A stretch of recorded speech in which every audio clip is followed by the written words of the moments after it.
Another day, another defeat. Greetings, my sports to the bone people. Welcome back to the channel.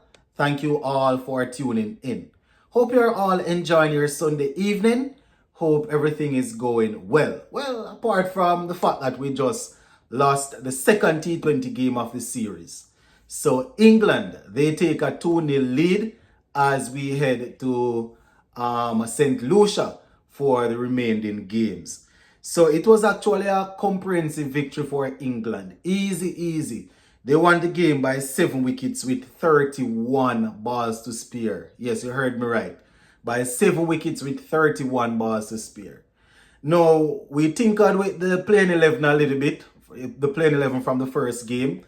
3 changes were made. We saw Terence Hines, Matthew Ford, and Raston Chase coming in, with Hetmeyer, Andre Russell, and Shamar Joseph missing out. Did make much of a difference, my people, because as I said, we lost the game quite easily. So I'm gonna just go through the scorecard. You can let me know what you think in the comment section. So batting first again in Barbados proved to be very difficult, We scored 158 for 8 of the allotted 20 overs. 158 for 8. And it was a big thank you to the middle and lower order once again. Well, mostly the lower order, while we were able to get over 150. You understand? We lost the top order. It was like knife going through butter. Hot knife going through butter. The way in which Jaffa Archer and the other bowlers were operating. Generally speaking, you lose 3-4 wickets in the power play, you're probably not going to end up winning the game. And once again, we came out of the power play with 3 wickets down. So 158 for 8 of 20 overs. Brandon King was taken care of by Sakib Mahmood. He went for 1. Evan Lewis got a very good delivery from Jaffa Archer. Bounced sharply and moved away. You understand? And he got caught behind the stump. He made 8. Nicholas Pooran was removed for 14. Also got a good ball. Raston Chase, he made 13 from 7. So Chase came in primarily to help with the bowling. We were expecting him to bowl 4 overs, but he batted at number 4. You understand? Didn't work out at all. 13. It was only Captain Rahman Powell in the top order that showed some sort of resistance. Top order to middle order that showed some resistance. He made 43 from 41. 2 fours and 2 6s. You understand? He was setting himself for a finish, but he didn't last as long as he wanted. He got a very good ball, a Yorker from Mosley, which sent him back. Sheffield Rutherford got out to Livingstone sweeping. You understand? Playing across the line, 1-5. Romario Shepherd 22 from 12 with 4 fours. So once again, Romario Shepherd, helping us in the back end. I mean, he wanted to go all the way. Unfortunately for him, he got out caught. 22 from 12, as I said. Goody Kishmoti 9-11 with 2 fours. Matthew Ford coming in the back end and helping us with a couple of boundaries, He got 13 from 6 with 3 fours. Terence Hines 5 from 3. He also got a 4 to his name. So 158. Now, this is how we lost the wickets. 6 for 1. Then from 6 for 1, 20 for 2, 35 for 3. And we were 35 for 3 in over number 3.5. So once again, as I said earlier, losing 3 wickets in the power play. Then from there, we went to 70 for 4, 80 for 5, then up to 102 for 6, 126 for 7, 143 for 8. You understand? And we got up to that 158 that I mentioned earlier. Now, bowling for England, as I said, their bowlers did pretty well against our batsmen. Jaffa Archer, he bowled 4 overs, 31 runs, 1 wicket. We also saw Mahmood bowling 3 overs, 2 wickets, 20 runs. Adil Rashid, 4 overs, 32 runs, 1 wicket. We had Sam Curran bowling 3 overs, 20 runs. Liam Livingstone getting 2 overs, 16 runs, 2 wickets.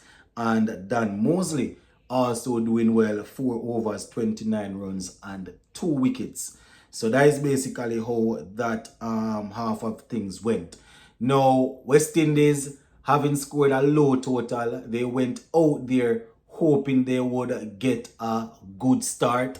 And they definitely got a good start. The first ball that Akil Hussain bowled to Phil Salt, he actually slapped it straight to Brandon King. Very, very good catch by Brandon King. Juggled it a little bit, but Phil Salt was removed. The dangerous Phil Salt. I don't know if that I don't know if that really made much of a sense, because that brought Josh Butler to the crease to join up with Will Jacks, and both of them made sure that we didn't get a sniff. You understand? Will Jacks ended up getting 38 from 29 with 5 fours and 1 6. Josh Butler getting 83 from 45 with 8 fours and 6 sixes.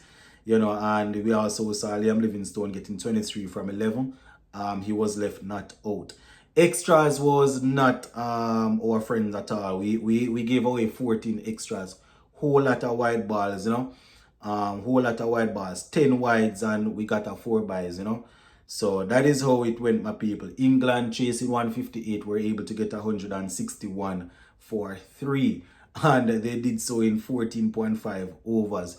Can you imagine 31 balls? If a team is clicking very well, they can get probably 80, 90, 100, off 31 balls. And they had all of that to spare.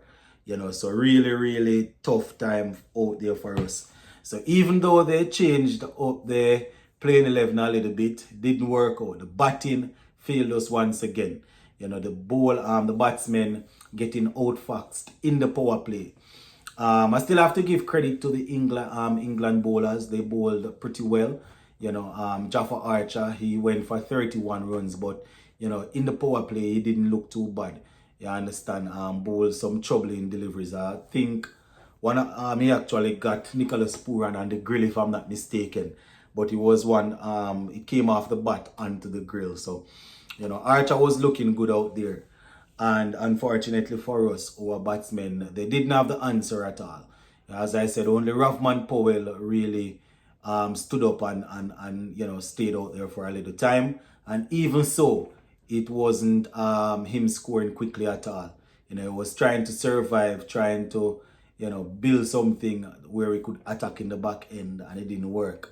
So, going to St. Lucia with already down 2-0, 3 games remaining. So, if we want to win this series, we would have to win the 3 games in St. Lucia, which is going to be difficult. This is an England team getting confident, sniffing the blood, and they are looking to see if they can go and finish off the series. So, that's one of them thing, my people. That's one of them thing. The fielding wasn't 100%. The field was wet, so a couple of slips and thing. We saw Rutherford putting down a 1 chance, but it wasn't too bad, because the batsman was removed. I think it was Josh Butler. He was removed the following ball. It was off the bowling of Romario Shepherd. You understand? So, I don't think I gave you guys our bowling. It was off the bowling of Romario Shepherd. Let me just go through the bowling. Akil Hussain 4 overs 24 runs, 1 wicket. Matthew Ford 2 overs 17 runs. Romario Shepherd 2.5 overs 42 runs, 2 wickets. Gudikish Moti 2 overs 16 runs. Raston Chase 2 overs 34 runs. Terence Hines 2 overs 24 runs. So, couple of our guys not doing too bad. Akil Hussain, as per usual, chipping in pretty well, 4 overs for 24 runs with 1 wicket. Matthew Ford going for 17 off 2. But all in all, when all is said and done, enough runs wasn't on the board. So it doesn't matter what our bowlers were doing. Enough runs just wasn't on the board. So I guess Darren Samia and the captain, they will have to look again when they go to St. Lucia to see how they can put a 11 together that can go out there and, try and score some runs. We're not always going to be able to win the toss and can say, all right, let's bowl first. That's not always going to happen. So we have to be prepared to deal with tough conditions, whether it is the ball spinning or the ball moving around. You understand? So, yeah, that is pretty much it, my people. Just wanted to come on and give you a quick recap after the game. Gonna leave it right here. So, big up.